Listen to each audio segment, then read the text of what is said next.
Pemikiran teori kepribadian psikoanalisis sosial berasal dari konsep bahwa kepribadian individu terbentuk melalui interaksi antara faktor psikologis, pengalaman sosial, dan lingkungan budaya.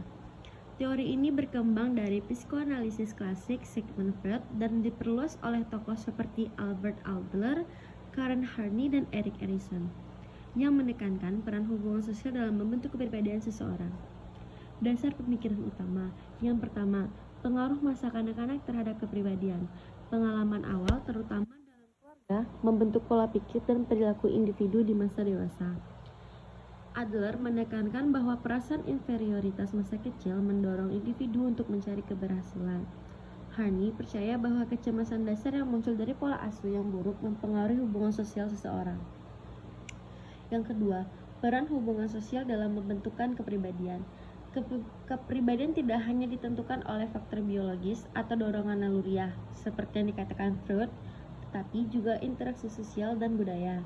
Horney menekankan bahwa cinta dan rasa aman dalam hubungan sosial adalah faktor utama dalam perkembangan kepribadian.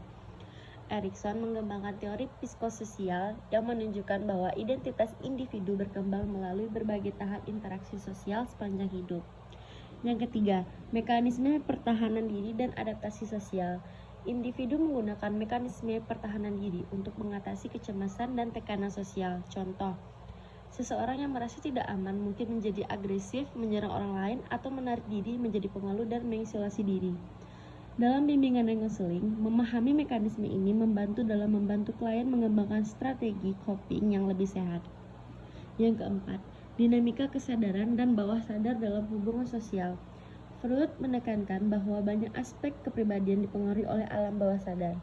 Horney dan Adler lebih menekankan bahwa keyakinan dan nilai sosial yang dianut seseorang dapat membentuk cara mereka berperilaku dan berpikir. Pentingnya identitas dan tujuan hidup. Erikson menekankan bahwa perkembangan kepribadian melibatkan pencarian identitas dan makna hidup, terutama di masa remaja dan masa muda. Adler menyoroti bahwa setiap individu memiliki dorongan untuk mencapai keunggulan keberhasilan sosial yang membentuk karakter mereka. Materi selanjutnya tentang prinsip kepribadian. Prinsip kepribadian adalah dasar-dasar yang menjelaskan bagaimana kepribadian seseorang berkembang dan berfungsi berinteraksi dengan lingkungannya. Ada prinsip utama kepribadian yang dikembangkan berdasarkan teori psikologi. Yang pertama, kepribadian bersifat unik. Setiap individu memiliki kepribadian yang khas berbeda dari orang lain. Meskipun ada pola umum dalam perkembangan kepribadian, pengalaman individu membentuk karakter unik mereka. Yang kedua, kepribadian terbentuk dari faktor biologis dan lingkungan.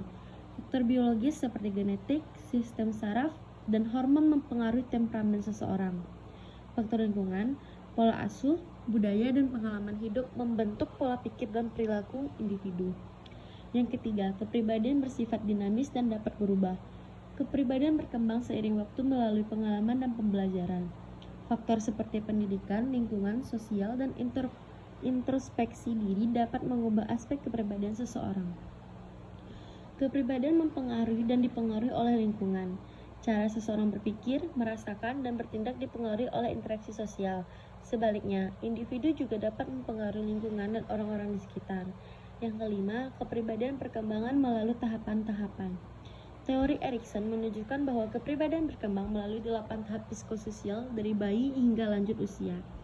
Setiap tahap memiliki krisis atau tantangan yang harus diatasi agar perkembangan kepribadian jadi sehat. Yang keenam, kepribadian memiliki struktur yang kompleks. Menurut Freud, kepribadian terdiri dari 3 bagian utama: ID, dorongan dasar, naluri atau keinginan, ego, pengatur antara ID dan superego atau realitas, superego, moral, dan nilai sosial. Struktur ini menjelaskan bagaimana individu mengambil keputusan dan mengandalkan impuls mereka. Yang ketujuh, kepribadian memiliki konsisten tetapi fleksibel. Individu cenderung menunjukkan pola perilaku yang relatif konsisten dalam berbagai situasi. Namun, kepribadian juga dapat menyesuaikan diri dengan lingkungan dan tuntutan sosial. Materi yang ketiga yaitu struktur kepribadian. Karen Horney tidak menggunakan konsep id, ego, dan superego seperti yang dilakukan oleh Freud. Sebaliknya, ia lebih fokus pada konsep diri dan bagaimana individu memandang dirinya sendiri dalam konteks sosial. Horne juga membagi struktur kepribadian menjadi 3 komponen utama. Yang pertama, diri nyata.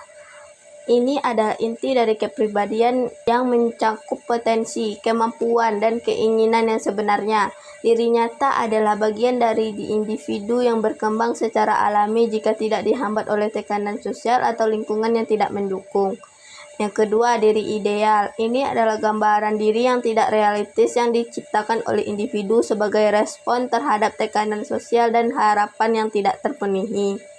Diri ideal seringkali merupakan hasil dari kompensasi terhadap perasaan tidak aman dan kecemasan dasar. Yang ketiga, diri sebenarnya. Ini adalah gambaran diri yang sebenarnya yang merupakan hasil dari interaksi antara diri nyata dan diri ideal. Diri sebenarnya mencerminkan bagaimana individu benar-benar berperilaku dan merasakan dirinya dalam kehidupan sehari-hari. Materi yang keempat adalah dinamika kepribadian. Dinamika kepribadian menurut Horne berkaitan dengan cara individu mengatasi kecemasan dasar yang timbul dari perasaan tidak aman dan ketidakberdayaan di masa kecil. Horne mengidentifikasi 3 strategi utama yang digunakan individu untuk mengatasi kecemasan ini yang disebut sebagai gerakan neurotik. Yang pertama, gerakan menuju orang lain. Moving toward people. Individu mencoba untuk mengurangi kecemasan dengan mencari cinta, penerimaan, dan persetujuan dari orang lain. Mereka cenderung menjadi dependen, patuh, dan menghindari konflik. Yang kedua, gerakan menjauhi orang lain, moving away from people. Individu mencoba untuk mengurangi kecemasan dengan menarik diri dari hubungan sosial dan menjadi mandiri. Mereka cenderung menjadi introvert, menghindari keterlibatan emosional, dan lebih suka menyendiri. Yang ketiga, gerakan melawan orang lain, moving against people. Individu mencoba untuk mengurangi kecemasan dengan menguasai dan mengendalikan orang lain, seperti cenderung menjadi agresif dan kompetitif, dan berusaha untuk mendominasi. Baiklah, saya akan membacakan materi selanjutnya, yaitu perkembangan kepribadian. Perkembangan kepribadian adalah proses di mana seseorang membentuk karakter, pola pikir, dan perilaku sepanjang hidupnya. Perkembangan ini dipengaruhi oleh faktor bawaan, genetik, dan lingkungan. Faktor yang mempengaruhi perkembangan kepribadian: 1. Faktor biologis, genetik, sistem saraf, dan hormon dapat memengaruhi temperamen seseorang. Faktor lingkungan, keluarga, teman, budaya, dan pengalaman hidup membentuk kepribadian seseorang. 3. Pendidikan dan pengalaman, pola asuh orang tua, pendidikan formal, dan pengalaman sosial mempengaruhi perkembangan kepribadian. 4.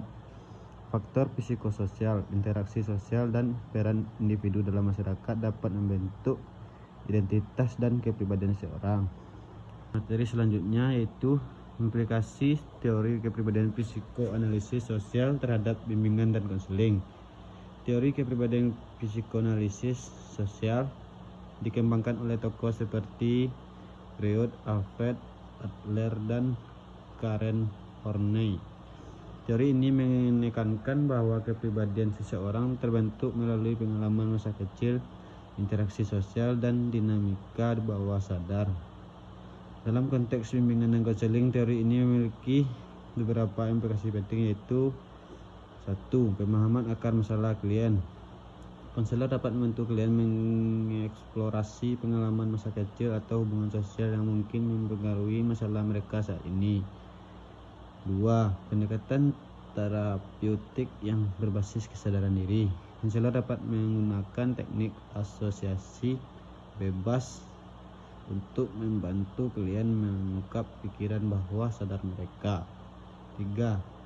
Fokus pada hubungan sosial dan dinamika interpersonal. Teori psikoanalisis sosial seperti yang dikembangkan oleh Karen Horney dan Alfred Adler menekankan bahwa ketidakamanan emosional berasal dari hubungan sosial yang tidak sehat. 4. Membangun kepercayaan dan keamanan dalam konseling. Karena teori ini dipercaya bahwa banyak masalah muncul dari kecemasan dan ketidakamanan, penting bagi konselor untuk menciptakan lingkungan yang aman dan tidak menghakimi. 5. Mengembangkan strategi penyesuaian diri. Konselor dapat membantu kalian mengembangkan mekanisme coping yang sehat untuk menghadapi konflik batin atau tekanan sosial. 6. Pemahaman tentang mekanisme pertahanan diri. Menurut Freud, individu sering menggunakan mekanisme pertahanan diri seperti represi, penekanan ingatan, koreksi, menyalahkan orang lain, atau rasionalisasi, mencari alasan untuk membenarkan tindakan. Baiklah, ini itu yang dapat saya sampaikan. Sekian, terima kasih.